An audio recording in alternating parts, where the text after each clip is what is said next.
Hello, my name is Conrad Miszuk, and I am the creator of Kakos Industries. This is #FanFucktion. Today, we have a reading from Grace Pegafin titled, "In Case of Bureaucratic Frustration on Night of a Blood Moon Eclipse." Definitely setting the bar high right from the start there. Okay. If you are reading this, then you have resolved to seduce Grace Rule, the letter had read.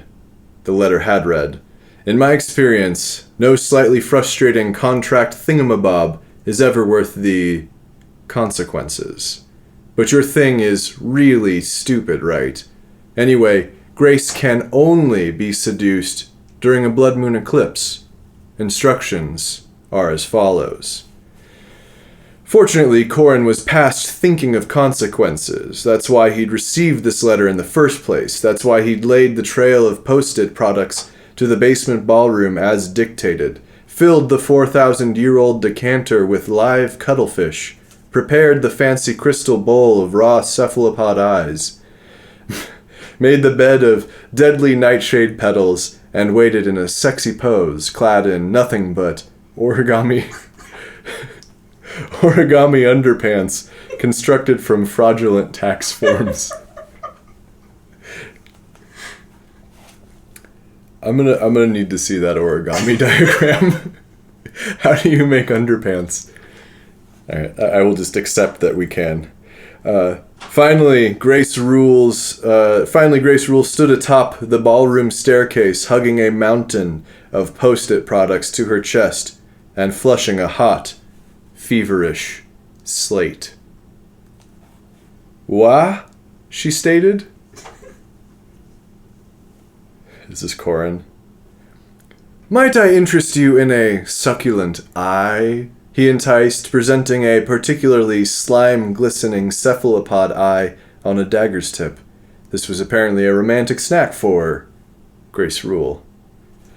Her pupils opened, irises vanishing into complete blackness. She stalked forward, dramatic in the red light of the twisted steel sconces. Never breaking eye contact, she wrapped her entire mouth around the dagger and sucked it off. "What's this about?" she demanded curtly, primly licking the slime from her lips. "I thought I might remind you of my..." He flexed his hips, papers crinkling sexily. "Request..." "No."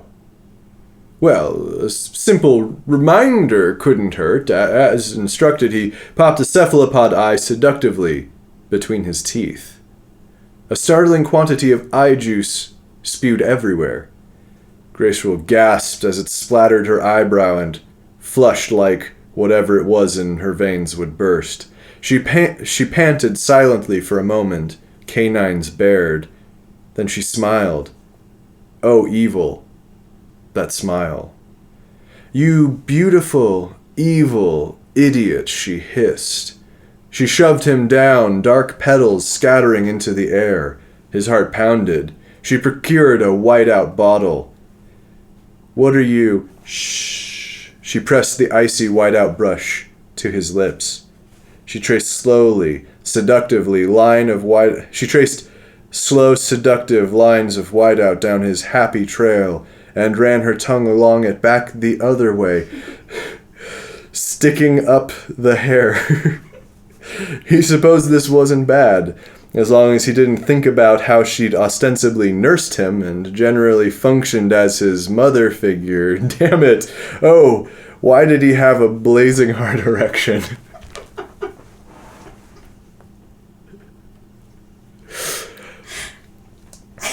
A sudden, smarting jerk, and the underpants were ripped from his body. "Correct all of the errors on these forms," she hissed lustily. He took up the paper scraps and fearfully obeyed. She removed her sensible PVC panties, selected one of the cuttlefish, and inserted the tentacle end inside her. Oh boy. Yes, she gasped, cuttlefish squirming Destroy those inconsistencies. Destroy them all. And then in brackets it says, soul-chilling eldritch orgasm noises. I'm not sure I know how to make those. She tackled him onto his stomach with a snarl, locked his wrists in one powerful motherly hand, and fucked him from behind. Now his penis was going into her vagina, and both of their genitals seemed to be faced the right way, but she was behind him, so somehow it was happening.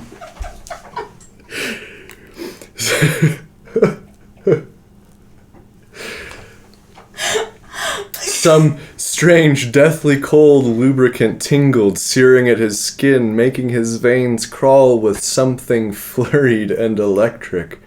Dark auras filled his vision to a cacophony of discordant whispering that nearly pushed him over the edge. He cried out. Grace pounded him. The world was awash of stars and electric crawling. Suddenly, the brink of the most earth-shattering orgasm of his life upon him, she was gone.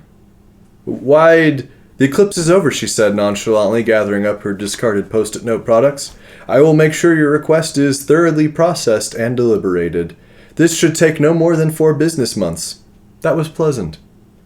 He sighed and set about jerking off. You're not allowed to finish, she informed him. Why? She simply held up a copy of the new rule book and looked at him condescendingly. You should be able to ejaculate without the risk of releasing a highly potent sexual neurotoxin in about 1 to 5 weeks. Wait, what? But she had vanished. He huffed and flopped onto his back.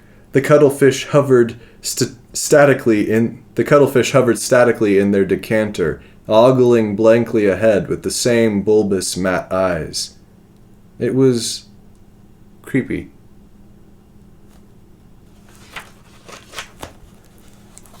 This has been #FanFucktion. And what a #FanFucktion it was.